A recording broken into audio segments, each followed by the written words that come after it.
This is Cheryl Morgan at Imaginales in Epinal, and I'm here with Stephane Marsan of Bragelonne, which is one of the leading science fiction and fantasy publishing houses in France. And we're going to have a little discussion about the publishing industry in France and also the fantasy scene. You were talking yesterday on a panel, Stephane, about the fantasy that you were going to be publishing. What sort of work is popular in France these days? Well, I would say that the kind of fantasy which is doing very well almost everywhere, you have to know that fantasy is quite a recent genre on the French scene. It started the 70s, the 80s with a great publisher whose name is Jacques Guamard. He's the one who brought all the big names, Anne McCaffrey, David Eddings, and so on and so forth, Michael Moorcock. And he's the one who established the list and the shelves you wanted to access when you were a young boy like me and you wanted to read that kind of stuff. And it did a great job because fantasy has always been extremely despised by the science fiction milieu in France, because the science fiction milieu did a fantastic job at defending science fiction as a serious genre. Philip K. Dick was recognized in France 20 years before he was in the Anglo-Saxon world. But the problem is that when Star Wars came out in 77, the reaction of the SF milieu was, oh no, it's not science fiction, it's not the science fiction we've been trying to convince you to read. And people went to see Star Wars and were very happy and didn't go to the books because they felt that it wasn't the same kind of pleasure they would have. So it was a big mistake, and as a result, the SF milieu hated fantasy as being the genre which would replace science fiction in the French culture, because we're the country of Jules Verne, but we're a country where Jules Verne is never named as a science fiction writer. He's writing adventure for kids. It's always interesting to go to UK readers and ask them, who do you think invented science fiction? And very often they say Jules Verne, and you ask the same question to a French reader and he will say H.G. Wells. So fantasy had to be, I wouldn't say subversive, but had to be something which couldn't be recognized either by the science fiction milieu or the academics, of course, because it's fun, and we have a big problem with fun in France, or for children. So Alice in Wonderland, Peter Pan, even I would say Treasure Island. It took the French intelligentsia 100 years to realize that they were not just funny books for kids, but absolute masterpieces. Today, fantasy is doing extremely well because the readers eventually win this kind of battle. They read whatever they want, and the more you tell them you don't want to read that, the more they do. And I'm very happy because fantasy is not only a successful genre I'm very successful with as a publisher. So to be very blunt and frank, I'm making money, and I allow many authors to make money, which is great, and we have many readers.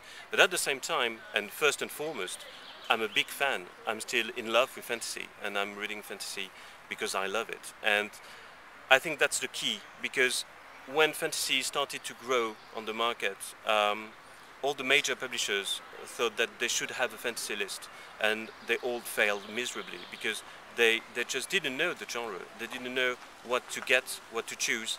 And Alain Evans and I, founders of Bragelonne, we had a list of many writers who should have been translated in French a while ago and were dramatically absent from the scene. I'm naming Dave Gemmell, Terry Brooks, Pierce Anthony, Louis Cooper. So many people which we felt who we felt they should be translated, because imagine that you go to the crime department in a bookshop and you don't have Agatha Christie and you don't have James Ellroy. This was the situation with fantasy 10 years ago when we started. So we had to solve this anomaly and this this big problem and this lack of cultural continuity. And one of the things we've been trying also is to try to bring every kind of fantasy to the French readers. I mean, I love Terry Brooks and I love Neil Gaiman. I love many kinds of fantasy, and I think it's important to do them all. But in order, I would say, you can't do everything at the same time, otherwise people would be confused and wouldn't understand anything about what's going on. So we can publish Trudy Canavan and Jacqueline Carey, for instance. I'm very happy to publish Richard Morgan's The Still Remains next year, which I think is a great novel and which might shake things a little as well. Yes. So that's what we're trying to do. Okay, and I noticed that you mentioned Jacqueline Carey. You now have a new imprint at Bragelonne, the Milady imprint, which, if I'm right, is specifically for the urban fantasy and paranormal romance, and is aimed, given the title, at female readers. Part of it is, actually that's funny because Alain and I were a big fan of Alexandre Dumas, hence the name Bragelonne, which comes from the Three Musketeers. And when we decided to have this new imprint, we thought we have to find a name. And Lady Winter.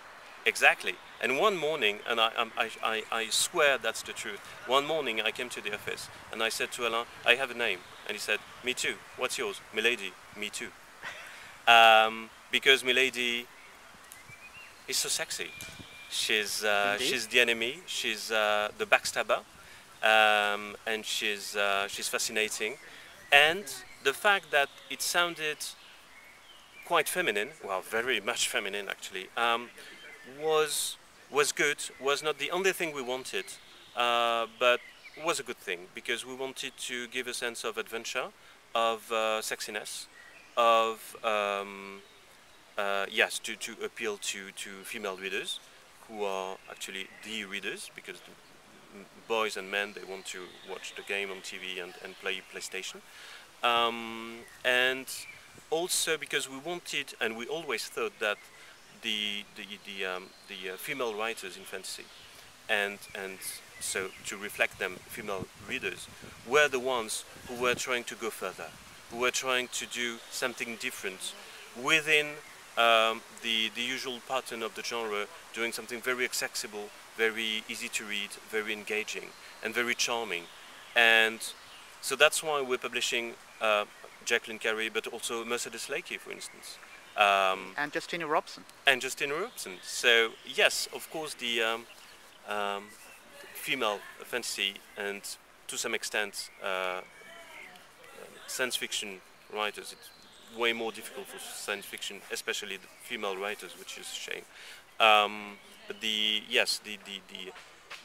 let's say feminine take on fantasy is absolutely necessary and fresh and appealing to a new generation of readers. Also male readers, I would say, because I remember Joe Fletcher told me once that obviously all the studies and surveys showed that male readers were still quite reluctant to read a book written by under a female name, which is the most appalling and stupid things I've ever heard, but apparently that's the truth. It is indeed. I dare think it's changing in France because they're better. Well, I certainly like to think so, yes. And on that note, I think we should probably end things because we can't get any better than that. So thank you ever so much for talking to me, Stephane. You're welcome.